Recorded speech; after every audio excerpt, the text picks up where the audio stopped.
vying for the most coveted title of Miss Earth 2018.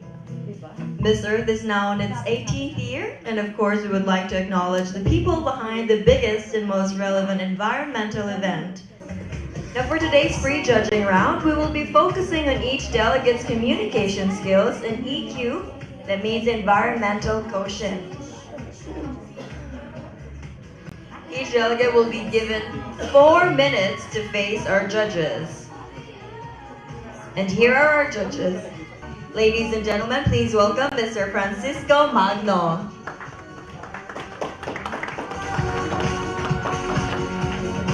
Next judge, he is the acting head of Intelligence and Security at the Department of Foreign Affairs, Mr. Raymond Tolentino. Sorry, Mr. Raymond Toledo.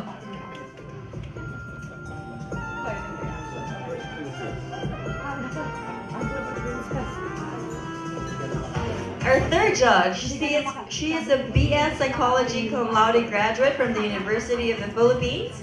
She also holds a degree in Environment and Natural Resource Management from the same university.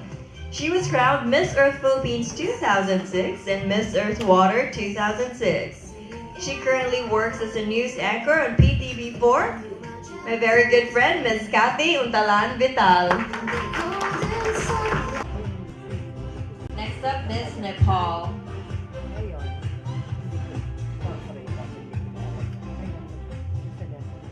Hello judges, I'm Priya Sigdel. I am a development graduate. I am a social entrepreneur by profession. I work for Girls and Women's Rights for 5 years now. And with that, my advocacy is intergenerational equity. Thank you. I'm sorry, I didn't hear your advocacy. Intergenerational equity, using our resources in a manner that doesn't hamper the access of future generation, being mindful with our actions. Yes. Yes, that's true because we only borrow our resources from the future Yes, generations. exactly. Right. What was your favorite part of the pageant so far?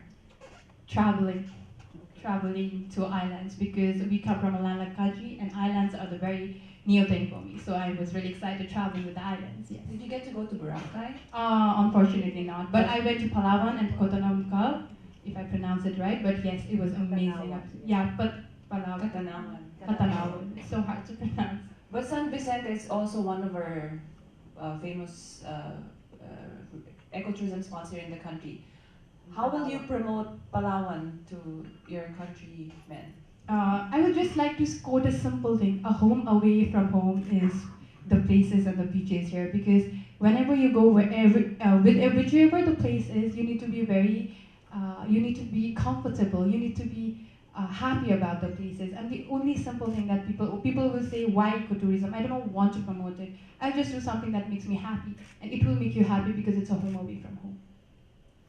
What is the biggest environmental issue in Nepal now? So I would say air pollution, because as a majority city, we are the country population of 3 crores, and the air pollutions are like a catastrophic, and because of this pollution, we have been the nervous systems, and we are also having a lot of diseases because of the pollution, and because of the also pollution, we barely see light. Like it's like also hampering the lights. Like we cannot see stars properly in the nighttime. So it's being a major problem. So I would say air pollution.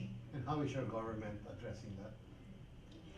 Government is by the policies. Like air pollution is something that doesn't happen. So though policies are there, everything is there. Government has a strict pollution provisions that though Nepal is a country, we don't have a lot of infrastructure, but still air pollution is there because of the vehicles, of the older vehicles. We have still old vehicles. So because of that, government is trying to ban those vehicles. Because of those vehicles, the air pollution should be addressed, but it is not being exactly, because it's not only the government who has policy, it's also the people, how they take it. So people are a bit not careful about their action. That's why it's the reason that it's still not being addressed, but there is a policy where use of old vehicles, the major reason for air pollution, is being controlled.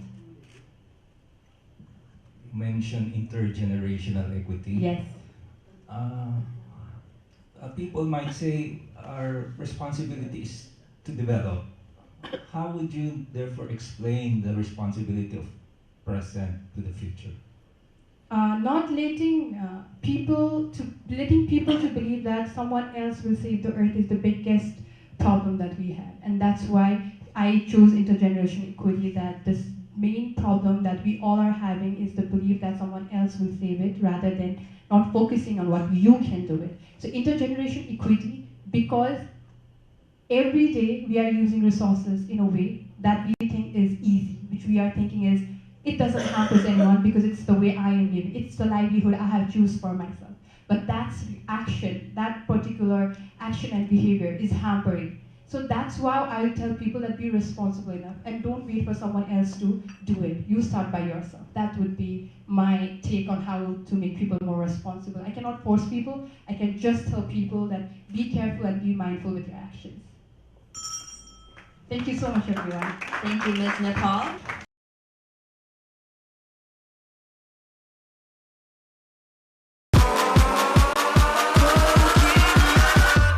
Catch 'em all.